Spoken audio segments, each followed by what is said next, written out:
बातमी तापमानासंदर्भातले यवतमाळ जिल्ह्यात सध्या उष्णतेचा तडाखा जास्त तीव्र झालाय। तापमानात सातत्यानं वाढ होताना दिसते। गुरुवारी तापमानाचा पारा 43.2 अंशांच्या पुढे गेलाय, त्यामुळे जनजीवनावर त्याचा परिणाम दिसून येतोय। वाढत्या उष्णतेच्या पार्श्वभूमीवर नागरिकांनी सतर्क राहून प्रशासनाच्या सूचनांचं पालन करणं अत्यंत गरजेचं आहे।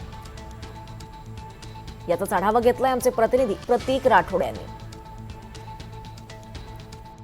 संपूर्ण विदर्भात सध्या उष्णतेची तीव्र लाट पसरली असून वाढत्या तापमानामुळे यवतमाळ जिल्हा सध्या अक्षरशः कोरफडत आहे। एकंदरीत पाहायला गेलं तर काल रोजीचे जे तापमान आहे 43.2 अंश सेल्सिअस इतकं नोंद झालेलं आहे। शनिवारपर्यंत आणखी वाढ होण्याची शक्यता हवामान विभागाने व्यक्त केली आहे। उष्ण वाऱ्यांमुळे परिस्थिती अधिकच बिकट झाली असून दुपारच्या वेळेत रस्त्यांवर शुकशुकाट पाहायला सुद्धा मिळत आहे। नागरिक उन्हाच्या तडाख्यापासून बचाव करण्यासाठी डोक्यावर कपडे गुंडाळून बाहेर पडताना दिसत आहेत। दरम्यान 29 एप्रिल ते 12 मे या कालावधीत तीव्र उष्णतेचा इशारा सुद्धा देण्यात आला आहे। तापमान 45 अंश डिग्री सेल्सिअस पर्यंत जाण्याची शक्यता वर्तवण्यात आली आहे। सकाळी 10 ते दुपारी 3 या वेळेत घराबाहेर पडणे टाळावे असे प्रशासनाकडून आवाहन करण्यात आले आहे। उभ्या उन्हात जाणे आरोग्यासाठी धोकादायक ठरू शकते। उष्माघाताचा धोका लक्षात घेता भरपूर पाणी, ताक, दही आणि थंड पेयाचा वापर करावा। तब्येत बिघडल्यास तात्काळ डॉक्टरांचा सल्ला घ्यावा। तसेच वाहनांमध्ये गॅस साहित्य, लायटर, परफ्यूम्स किंवा बॅटरी ही उपकरणे ठेवू नयेत।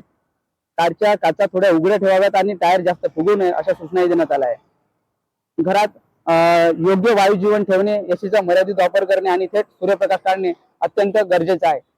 या संपूर्ण प्रकरणाचं जे गांभीर्य प्रशासनाने लक्षात घेता नागरिकांना आवाहन करण्यात आलेलं आहे की कामापुरताच बाहेर पडावे आणि खास करून लहान लेकरांकडे सुद्धा लक्ष ठेवावे असे आश्वासन सुद्धा करण्यात आलेलं आहे।